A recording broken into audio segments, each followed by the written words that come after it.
Hi friends, இன்றைக்கி நம்ம பார்க்க போகிறது சொல்லுமா வாழைத்தண்டு பொரியல்.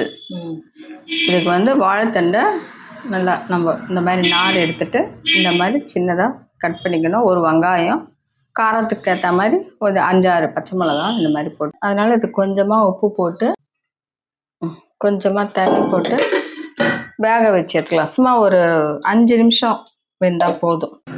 சட்டுன்னு வெந்துருங்க. குக்கர்லலாம் போடாதீங்க, நார்மலாகவே வைங்க. நல்லா வெந்துடுச்சு பாருங்க, அவ்வளோதான். ரொம்ப நேரம் ஒன்றும் வேகணும்னு அவசியம் இல்லை. இதில் குக்கர்லலாம் போட வேண்டாம். இப்போ தாளிச்சிக்கிடலாம். இப்போ கொஞ்சம் எண்ணெய் போதும். இதுக்கெலாம் அதிகமான எண்ணெயே தேவையில்லைங்க. கடுகு உளுத்தம்பருப்பு தாளிச்சிடலாம். பொடிஞ்சதும் வாழைத்தண்டை போட்டு தேங்காய்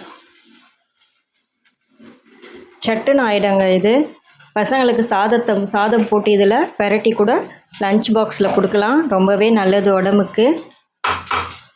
வாழைத்தண்டு வந்து வயிற்றுல இருக்கிற கல்லை கரைச்சி கொடுக்கும். அதே மாதிரி இந்த வேக வைக்கிறப்போ கொஞ்சம் உங்களுக்கு ரசம் வைக்கிறதுக்கு தண்ணி வேணும்னா கொஞ்சம் மிச்சமாக தண்ணி வச்சுட்டு அந்த தண்ணியை ஒரு கிண்ணத்தில் ரசம் வைக்கிற கிண்ணத்தில் வச்சு அதில் ரசம் வச்சுக்கலாம். இந்த நீரெல்லாம் வேஸ்ட்டாக கீழே வடித்து விடாதீங்க. வேக வச்ச தண்ணியை, அது ரொம்ப ரொம்ப நமக்கு நல்லது. அப்படி வைக்கலாம் கூட, இல்லைன்னா இப்படியே போட்டு கிண்டி சொன்னீங்கன்னா அந்த தண்ணி அதுவே இழுத்துக்கும். ஆனால் வேஸ்ட்டாக கீழே கொட்டாதீங்க, அப்போ வலு மொத்தம் போயிடும். இதை பாருங்கள், வாழைத்தண்டு கொஞ்சமாக தான் தண்ணி இருக்குது. அது சுண்டை வச்சோம்னா வாரிட்டோம்னா அவ்வளோதான். அடிக்கடிக்கு இந்த வாழைத்தண்டு வாரத்துக்கு ஒரு வாட்டியாச்சும் கண்டிப்பாக எடுத்துக்கோங்க. ரொம்பவே நல்லது ஹெல்த்துக்கு. தண்டாக வாங்கிக்கோங்க.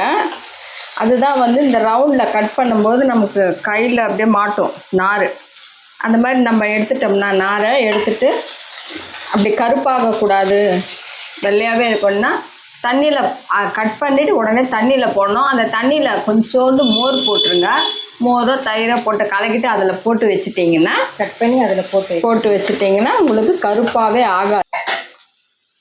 வாழைத்தண்டு பொரியல் ரெடி ஆயிடுச்சு பாருங்கள். வெள்ளையாகவே இருக்குது, கருக்காமல். இதே மாதிரி மெத்தடில் செஞ்சு பாருங்கள், டேஸ்ட்டும் நல்லா இருக்குங்க. மறக்காமல் லைக் பண்ணுங்கள், ஷேர் பண்ணுங்கள், சப்ஸ்கிரைப் பண்ணுங்கள். தேங்க்யூ.